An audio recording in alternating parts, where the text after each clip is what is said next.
Hi, I'm Chrissy Mack from Radio Northern Beaches, and you've just tuned in to the Listen and Chat with Chrissy Mack podcast. This is the space where we pull no punches, sometimes a little controversial, sometimes downright outrageous, and sometimes just packed full of information that is interesting to know. Is it just me, or has the television remote control become the most vital piece of political survival gear in this country? Because seriously, every single time Angus Taylor shows his face on my screen, my thumb heads straight for the mute button on instinct. It's the exact same script every single time.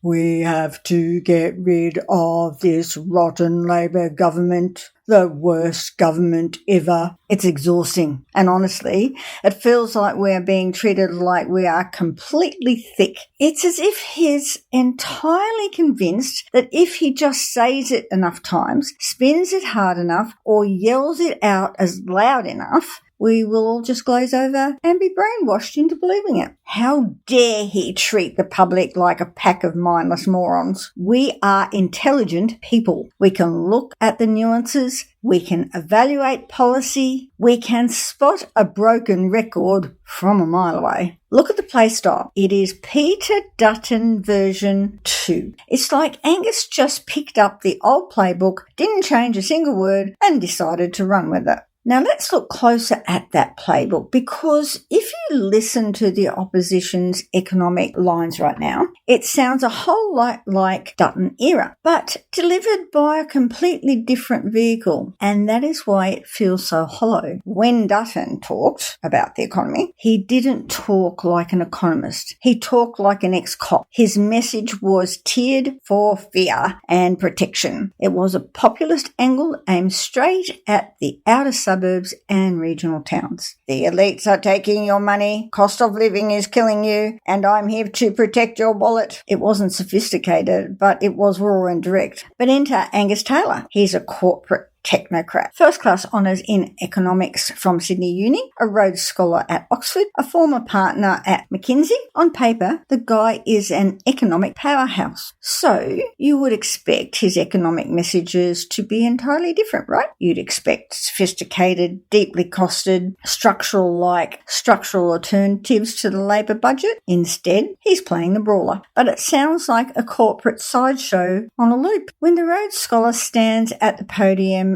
and just repeats worst government ever without offering a single scrap of costed alternative policy, it feels incredibly disingenuous. It's like he's hiding his actual intellect behind focus group slogans because he thinks we can't handle the real data. But here is a reality check, Angus. We want to see real policies with real, fully costed budgets that actually work. It's time to stop talking at us, get off your privileged high horse, and start doing something about making real inroads into making things better for everyday Australians. Let's be honest about the track record here. The Liberals sat on their backsides in office for a decade and did next to nothing to future-proof this country. And now we are all suffering the consequences of that inaction. We don't want the slogans anymore. Solutions, answers, realistic ways forward. That is what we want to hear. Actually, I have to share this with you. While I was putting the finishing touches on this very episode, I took a quick break to walk down my drive and check the mail. And what I pulled out actually made me break into laughter. Right there in my hand was a very shiny campaign poster from Clive Palmer. Couldn't help but laugh. Then I checked my phone and that viral One Nation post, "Fire the liar," pops up in my feed. If you're donating to that, you have a lot more money than most of us have at the moment, because right now I don't even have $5 to spare. And then I see the Labor Party is hitting up the panic button with a fresh drive for funds. Seriously, we are 2 years out from the next federal election. The The ink is on the last ballot paper and has barely dried. And here we are, back in the middle of a full-blown election campaign. Isn't there some sort of regulation about this? Some kind of off-season for our sanity situation? Well, there isn't. Aside from a tiny 3-day blackout right before the polling day on TV and radio,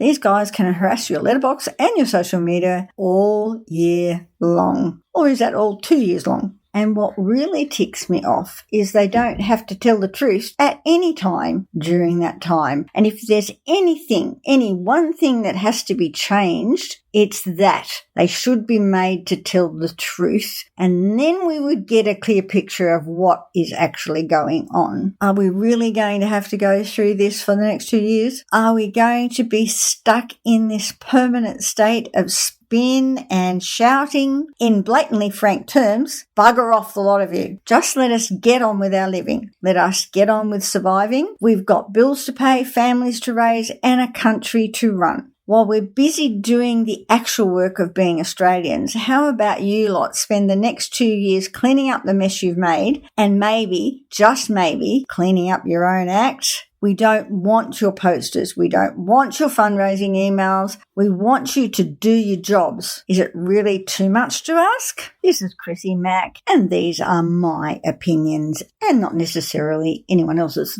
All right. I hope I've given you a lot to think about and talk about and debate and maybe disagree with. Don't forget to follow, like and share. Stay safe, and I'll catch you next time.